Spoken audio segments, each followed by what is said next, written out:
మనలో ఒక వ్యక్తికి చెయ్యి విరిగింది అనుకోండి, వెంటనే ఏం చేస్తాం? ఖచ్చితంగా ఆస్పత్రికి తీసుకువెళ్తాం. అవును, తీసుకువెళ్ళి ఎక్స్రే తీస్తాం. ఆ ఫిల్మ్ మీద సమస్య ఎక్కడుందో మనకు స్పష్టంగా కనిపిస్తుంది కదా.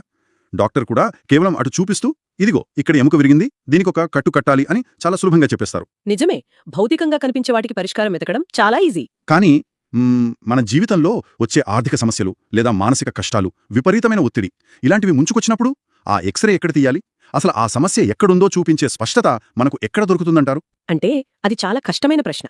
భౌతిక ప్రపంచంలో ఉన్న స్పష్టత మన భావోద్వేగాల ప్రపంచంలో కానీ, జీవితపు ఒడిదుడుకుల్లో కానీ ఉండదు. అవును. ఎందుకంటే కంటికి కనిపించేదాన్ని పరిష్కరించడం ఎవరికైనా సులభమే, కానీ లోపల ఏం జరుగుతుందో తెలియనప్పుడే మనిషి విపరీతమైన గందరగోళానికి గురవుతుంటాడు. ఎగ్జాక్ట్గా. సరిగ్గా ఈ గందరగోళం గురించే ఈ రోజు మనం లోతైన విశ్లేషణలో మాట్లాడుకోబోతున్నాం. ఏంటంటే, ఈ మధ్య మేనిఫెస్ట్ తెలుగు అనే ఒక ప్లాట్ఫామ్ వాళ్ళు పంచుకున్న ఒక ఆసక్తికరమైన డాక్యుమెంట్ నాకు కంటపడింది. ఓ, మేనిఫెస్ట్ తెలుగు వాళ్ళదా? అందులో ఏముంది? అందులో 100 సంవత్సరాల క్రితం ముగ్గురు అజ్ఞాత వ్యక్తులు, వాళ్ళను 3 ఇనిషియేట్స్ అంటారు, వారు రాసిన ది కైబాలియన్ అనే చాలా రహస్యమైన, ప్రభావవంతమైన పుస్తకం గురించి ప్రస్తావించారు. ది కైబాలియన్ వినడానికి చాలా ఆసక్తికరంగా ఉందే. అవును. ఆ నోట్స్ చదువుతున్నప్పుడు నాకేమనిపించిందంటే, మనం సమస్యలను చూసే కోణాన్నే ఇది పూర్తిగా మార్చేస్తోందని. కానీ నిజం చెప్పాలంటే, వినడానికి ఇది ఏదో పాతకాలపు మాయాజాలం పుస్తకంలాగా అనిపిస్తుంది కదా. 100 ఏళ్ల క్రితం నాటి ఈ తత్వం నిజంగా ఈనాటి మన ఆధునిక జీవితాలకు వర్తిస్తుందా అని నా డౌట్. పైకి చూడటానికి అదేదో ప్రాచీన తత్వశాస్త్రంలా అనిపించవచ్చు, కానీ అందులో ఉన్నది పక్కా సైకాలజీ. ఒకసారి మన చుట్టూ ఉన్న సమాజాన్ని గమనించండి. సాధారణంగా సమాజం మనకేం నూరిపోస్తుంది? ఏముంది, కష్టపడాలి అంటారు. అదే కష్టాలు రాగానే మరింత పోరాడాలి, యుద్ధం చెయ్యాలి అని చెబుతుంటారు. డబ్బు చాలకపోతే రోజుకు 18 గంటలు కష్టపడాలి అంటారు. ఎవరైనా మనమాట వినకపోతే వాళ్లతో గొడవపడాలి అనే ఒక రకమైన హజిల్ కల్చర్కి మనం బాగా అలవాటు పడిపోయాం కదా. అంటే ఒక గోడను బద్దలు కొట్టడానికి అది పగిలేదాకా తలకాయబెట్టి గుద్దుతూనే ఉండాలి అంటారు. నొప్పి వచ్చినా ఆగకూడదు, నెత్తురొచ్చినా ఆగకూడదానే కదా. అంతే కదా. కానీ ఈ డాక్యుమెంట్ మనకు నేర్పుతున్నది ఏంటంటే, కేవలం గుడ్డిగా పోరాడటం వల్ల అలసట తప్ప ఎలాంటి ప్రయోజనం ఉండదు. అంటే గుడ్డి శ్రమ వృధా అంటారు. అవును. జరుగుతున్న పరిణామాల వెనుక ఉన్న సరళిని, అంటే ఆ ప్యాటర్న్స్ ను మనం అర్థం చేసుకోవాలి అని ఇది చెబుతోంది. జీవితంతో ఎప్పుడూ ఒక యుద్ధంలాగా కాకుండా జరుగుతున్న శక్తులతో ఎలా ప్రయాణించాలో ఇది నేర్పుతోంది. సరే, ఆ ప్యాటర్న్స్ గురించి కాసేపాగి మాట్లాడుకుందాం. కానీ ముందుగా ఆ డాక్యుమెంట్లో నన్ను బాగా ఆకర్షించిన, అలాగే కొంచెం కన్ఫ్యూజ్ చేసిన ఒక ప్రధాన విషయం గురించి అడగాలి. అడగండి. అందులో సర్వస్వం మనస్సే, ఈ విశ్వం మానసికం అని ఒక సూత్రాన్ని చెప్పారు. ఇది వినడానికి చాలా వింతగా ఉంది. అంటే బయట వర్షం పడుతుంటే నా మనసులో నేను ఎండగా ఉంది అనుకుంటే వర్షం ఆగిపోతుందా? లేదు. మరి అంతా నా భ్రమే అని నేను నమ్మలా? అస్సలు కాదు. ఆ సూత్రం ఉద్దేశం ఏమాత్రం అది కాదు. భౌతిక ప్రపంచం నిజమైనదే. ప్రపంచాన్ని మనం కళ్ల ద్వారా, చెవుల ద్వారా గ్రహిస్తాం కదా. అవును. కానీ ఆ సమాచారాన్ని విశ్లేషించి దానికి ఒక అర్థాన్ని ఆపాదించేది మన మెదడు. అంటే భౌతిక ప్రపంచంలో జరిగే సంఘటన వేరు, దాని గురించి మన మనస్సు సృష్టించుకునే అనుభవం వేరు. దీన్నే వాళ్ళు ప్రిన్సిపల్ ఆఫ్ మెంటలిజం అన్నారు. దీని కొంచెం విడమర్చి చెబుతారా? దీనికి రోజువారీ జీవితం నుండి ఏదైనా ఉదాహరణ ఉందా? తప్పకుండా. ఇప్పుడు 2 వ్యక్తులు ఒకే కంపెనీలో ఒకేసారి ఉద్యోగం కోల్పోయారు అనుకుందాం. బయట జరిగిన భౌతిక సంఘటన ఇద్దరికీ ఒకటే. అవును. ఇద్దరి బ్యాంక్ అకౌంట్లు ఖాళీ అయ్యాయి. కరెక్ట్. ఇద్దరికీ రేపటి నుండి ఆఫీస్ లేదు. కానీ మొదటి వ్యక్తి, నా జీవితం నాశనమైపోయింది, నేను దేనికి పనికిరాను, నాకెప్పుడూ అన్యాయమే జరుగుతుంది అని పూర్తిగా కుంగిపోతాడు. సాధారణంగా జరిగేదే. కాని రెండవ వ్యక్తి, సరే ఈ ఉద్యోగం పోయింది, బహుశా నేను కొత్త నైపుణ్యాలు నేర్చుకుని ఇంకో రంగంలోకి వెళ్లడానికి ఇదొక అవకాశమేమో అని ఆలోచిస్తాడు. ఇక్కడ వాస్తవం ఒక్కటే, కానీ వారి మనస్సు దానికిచ్చిన అర్థం వేరు. ఒక్క నిమిషం ఆగండి. ఇది నేను చాలా చోట్ల విన్నాను. ఇదొక రకమైన టాక్సిక్ పాజిటివిటీకి దారితీయదా? అంటే మీ ఉద్దేశం? అంటే జీవితంలో ఏదైనా ఘోరం జరిగి అంతా నాశనమవుతున్నా సరే, నేను మూలన కూర్చుని అంతా మంచి జరుగుతోంది, నా మనసులో అంత ప్రశాంతంగా ఉంది అని నమ్మాలా? ఇది వాస్తవాన్ని తప్పించుకోవడం కాదా? నాకైతే ఇది కేవలం సమస్యల నుండి పారిపోవడమేననిపిస్తోంది. ఇది చాలా ముఖ్యమైన ప్రశ్న. ఇక్కడే చాలా మంది తప్పుపడతారు. ఈ మూలాధారాలు చెబుతున్నది కళ్ళు మూసుకుని వాస్తవాన్ని తిరస్కరించమని కాదు. మరేంటి? వాస్తవాన్ని అన్నిటయిస్తూనే దానికి మనం ఇస్తున్న ఇంటర్ప్రిటేషన్ లేదా ఆ వ్యాఖ్యానాన్ని గమనించమని. పరిణామ క్రమంలో మానవ మెదడు ఎలా డిజైన్ చేయబడిందంటే, దానికి ఎప్పుడూ ఒక కథ కావాలి. ముఖ్యంగా ప్రమాదాలను పసిగట్టేలా అది తయారైంది. అంటే మన ప్రాణాలను రక్షించుకోవడానికి మెదడు కావాలనే ఎప్పుడూ నెగటివ్గా ఆలోచిస్తుందంటారా? ఖచ్చితంగా. ఒక చిన్న ఉదాహరణ చూడండి. మనం ఎవరికైనా ఒక ముఖ్యమైన మెసేజ్ పంపినప్పుడు ఒక 6 గంటలైనా వాళ్ల దగ్గర నుండి రిప్లై రాలేదు అనుకోండి, అప్పుడు ఏం జరుగుతుంది? ఓహ్, అదొక మానసిక నరకమసలు. అవును కదా. మనసులో ఒక పెద్ద సినిమా నడుస్తుంది. నేను పంపిన మెసేజ్లో ఏమైనా తప్పుందా? వాళ్ళు నా మీద కోపంగా ఉన్నారా? నన్ను కావాలని అవమానిస్తున్నారా? ఇలాంటి ఆలోచనలు వస్తూనే ఉంటాయి. విపరీతమైన కోపం, ఒత్తిడి వచ్చేస్తాయి. ఎగ్జాక్ట్లీగా. ఆ ఆలోచనలు ఎందుకొస్తాయంటే, మన మెదడుకు ఆ ఖాళీలు నచ్చవు. ఇక్కడ జరిగింది కేవలం ఒకటే, రిప్లై రాలేదు, అది మాత్రమే వాస్తవం. నిజమే. ఆ వాస్తవం వెనుక కారణం బహుశా వాళ్ల ఫోన్ బ్యాటరీ అయిపోయుండొచ్చు, లేదా వాళ్ళు డ్రైవింగ్ చేస్తూ ఉండొచ్చు. కాని మన మనసు ఊరుకోదు. గతంలో ఎప్పుడో జరిగిన అవమానాలను గుర్తుకు తెచ్చుకుని ఈ పరిస్థితికి ముడిపెట్టి ఒక పెద్ద కథను సృష్టిస్తుంది. ఆ కథ వల్ల మనకు కోపం, భయం వస్తాయి. అంటే సంఘటనకు మన భావోద్వేగానికి మధ్య ఉన్న లింకు ఈ మనసు అల్లే కథలే అనమాట. ఒకే సినిమా చూసి థియేటర్లో ఒకరు ఏడుస్తాడు, మరొకరు విసుకుంటాడు. సినిమా మారలేదు, చూసేవాళ్ల దృష్టి మారిందన్నట్లుగా ఉందన్నమాట ఇది. అద్భుతమైన పోలిక. సినిమా రీల్ అనేది భౌతిక వాస్తవం. కానీ థియేటర్లో కూర్చున్న వ్యక్తి తన సొంత అనుభవాలను, నమ్మకాలను ఆ స్క్రీన్ మీద ఆపాదించుకుంటాడు. కాబట్టి మనం నేర్చుకోవాల్సిన మొదటి విషయమేంటంటే, నాకు ఎందుకిలా జరుగుతోంది అని వాపోవడం ఆపేసి, నా మనసులో ఇప్పుడు ఏ కథ నడుస్తోంది అని పరిశీలించుకోవడం అలవాటు చేసుకోవాలి. ఇది వినడానికి బాగానే ఉంది. నా మనసులో నడుస్తున్న కథను నేను గమనించాను అనుకుందాం. కానీ నా జీవితం అలాగే ఉండిపోతే లాభమేమిటి? అంటే నేను కేవలం ఆలోచనలు మార్చుకుంటే నా బ్యాంక్ బ్యాలెన్స్ పెరిగిపోతుందా, లేదా నా కష్టాలు వాటంతట అవే తీరిపోతాయా? నా ఉద్దేశమేంటంటే, ఈ అంతర్గత ఆలోచనలు మన భౌతిక జీవితాన్ని ఎలా మారుస్తాయి? దీనికేదైనా ప్రాక్టికల్ మెకానిజం ఉందా, లేక కేవలం మాటలేనా? ఇక్కడే అసలైన సైకాలజీ దాగి ఉంది. మీరు అడిగిన ఈ ప్రశ్నకు సమాధానమే మన డాక్యుమెంట్లో ఉన్న మరొక కీలకమైన భావన. పైన ఎలా ఉందో కింద కూడా అలాగే ఉంటుంది, లోపల ఎలా ఉందో బయట కూడా అలాగే ఉంటుంది అనేది ఆ సిద్ధాంతం. ఓకే. దీన్ని మనం సైకలాజికల్గా ప్యాటర్న్స్ లేదా సరళి అంటాం. దీన్నే వాళ్ళు ప్రిన్సిపల్ ఆఫ్ కరెస్పాండెన్స్ అని పిలుస్తారు. లోపల ఎలా ఉంటే బయట అలా ఉండడమేంటి? నాకు కొంచెం గందరగోళంగా ఉందే. సింపుల్గా చెప్పాలంటే, మన దైనందిన జీవితంలోని చిన్న చిన్న అలవాట్లు మన మనసులోని ఒక పెద్ద ప్యాటర్న్కు అద్దం పడతాయి. ఈ చిన్న అలవాట్లే భవిష్యత్తులో పెద్ద పెద్ద సంఘటనలుగా మారుతాయి. ఉదాహరణకు ఎప్పుడూ తన దగ్గర డబ్బు లేదని, సమాజం తనకు అన్యాయం చేస్తోందని బాధపడే ఒక వ్యక్తిని తీసుకుందాం. ఆ వ్యక్తి జీవితాన్ని నిశితంగా గమనిస్తే ప్రతీ నెలా ఆదాయం వస్తుంది, కానీ లెక్కలు చూసుకోడు. ఒక చిన్న ఒత్తిడి రాగానే భావోద్వేగాలకు లోనై విపరీతంగా ఖర్చు చేస్తాడు. ఓహో, అంటే ఇక్కడ సమస్య ఆర్థిక వ్యవస్థది కాదు, అతనికి తెలియకుండా అతను రిపీట్ చేస్తున్న ఆ ప్రవర్తనా విధానానిది అంటారా? ఖచ్చితంగా. అతనికి ఉన్న ప్యాట్రన్ ఏంటంటే బాధ్యత నుండి పారిపోవడం.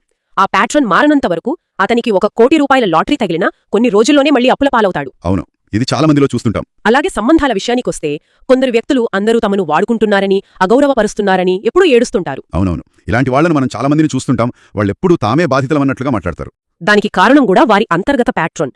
వారు ఎప్పుడూ ఇతరులకు తమ సరిహద్దులు అంటే బౌండరీస్ ఏమిటో స్పష్టంగా చెప్పారు. ఎవరినీ కాదనలేరు. ఎవరైనా ఏదైనా అడిగితే వెంటనే ఎస్ చెప్పేస్తారు. అందరి ఆమోదం కోసం పాకులాడతారన్నమాట. అదే, ఇలాంటి చిన్న చిన్న దైనందిన నిర్ణయాలే చివరికి వారిని పెద్ద కష్టాల్లోకి, అవమానాల్లోకి నెడతాయి. ఇది భలే ఉందే.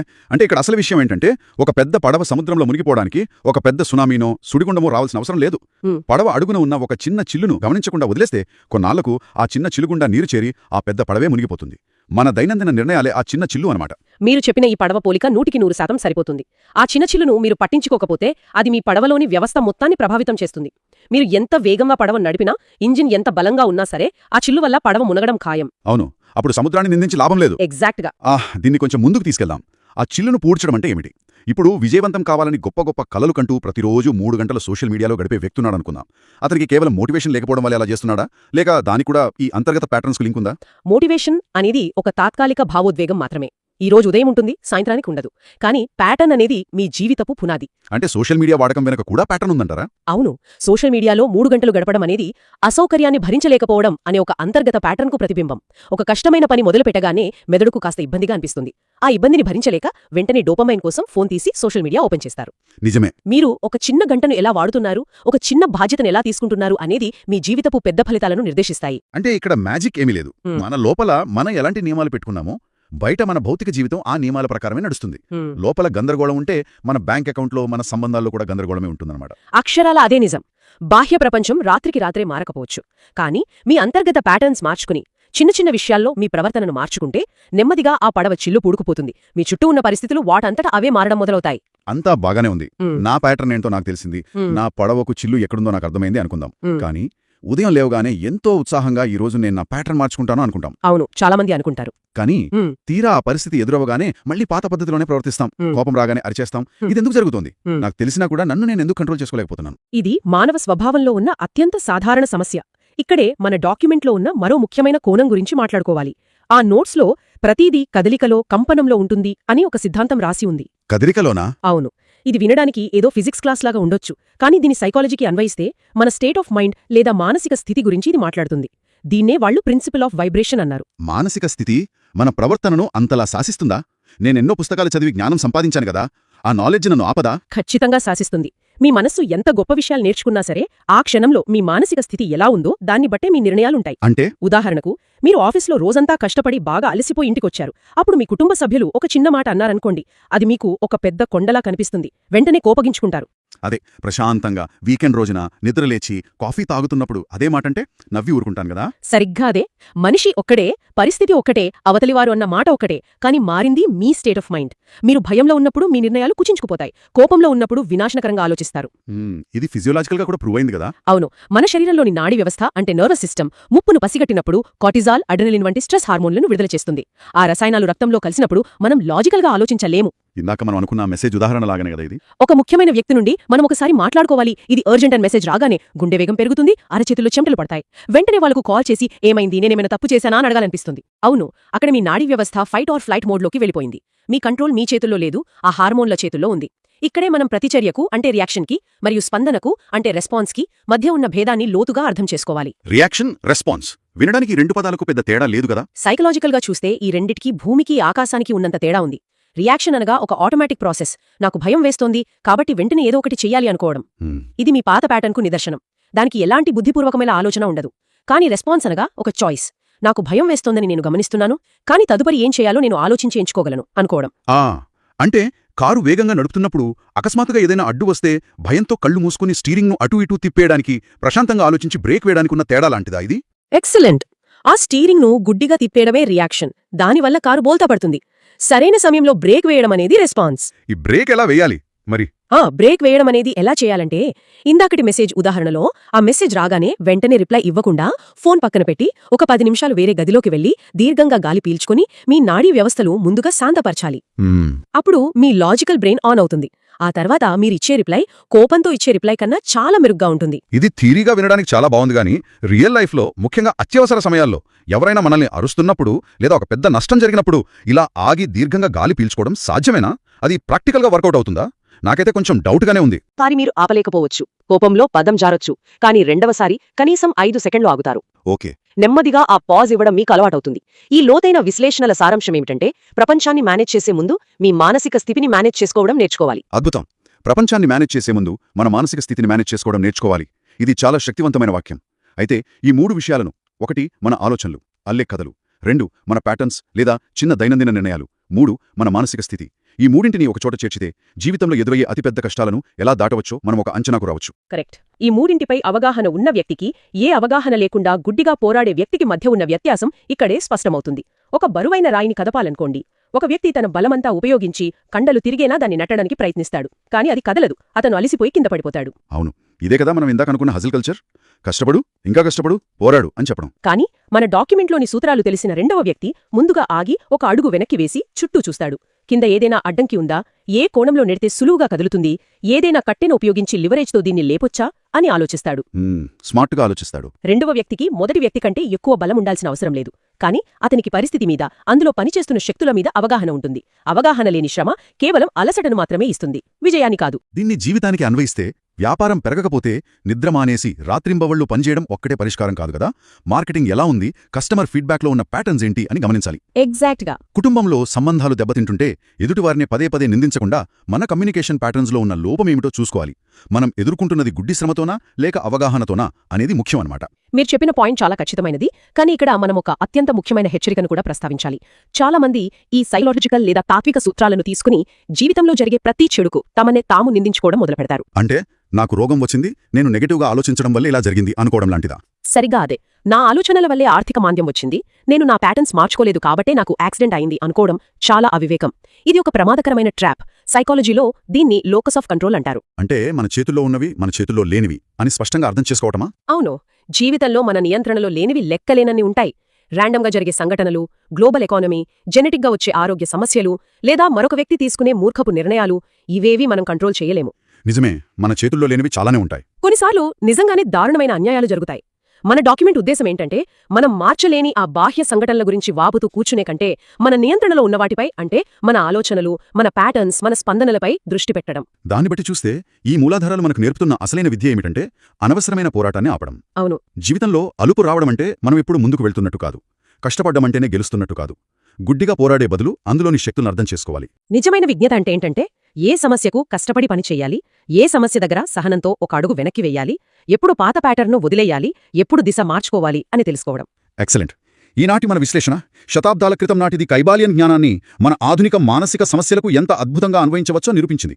అయితే ముగించే ముందు ఒక ఆసక్తికరమైన ఆలోచనతో మిమ్మల్ని వదిలివెళ్లాలనుకుంటున్నాం. చెప్పండి. ఇప్పటివరకు మనం మాట్లాడుకున్న ఈ సూత్రాలు, ఆలోచన విధానం, ప్యాటర్న్స్, స్పందన ఇవి కేవలం ఒక వ్యక్తికి మాత్రమే పరిమితం కాకుండా ఒక సమాజానికి లేదా ఒక దేశానికి వర్తిస్తే ఎలా ఉంటుంది? అదొక అత్యద్భుతమైన ప్రశ్న. అసలు ఒక సమాజం ఎప్పుడూ ఒకే రకమైన చారిత్రక సంక్షోభాలను ఎందుకు ఎదుర్కొంటుంది? అయిను. ఒక దేశం పదే పదే ఒకే రకమైన ఆర్థిక లేదా సామాజిక ఆందోళనల్లో ఎందుకు చిక్కుకుంటుంది అని ఆలోచిస్తే అది ఆ సమాజపు సమిష్టి మానసిక స్థితి, వారి సమిష్టి ప్యాటర్న్స్కు అద్దం పడుతుందా అనేది చాలా లోతుగా ఆలోచించాల్సిన విషయం. వావ్! అంటే ఒక వ్యక్తి తన ప్యాటర్న్ను బ్రేక్ చేసి ఎలా అయితే ముందుకు వెళ్తాడో, ఒక సమాజం కూడా తన సమిష్టి ఆలోచన విధానాన్ని, గుడ్డి స్పందనలను మార్చుకుంటే రేపటి ప్రపంచ చరిత్ర ఎలా మారబోతోంది? నిజంగా అదొక పెద్ద మార్పే అవుతుంది. బహుశా మనం ఎప్పుడూ ఊహించని, గుడ్డి పోరాటాలు లేని ఒక అద్భుతమైన ప్రపంచం మన ముందు ఆవిష్కృతమవుతుందేమో. ఈ రోజుకు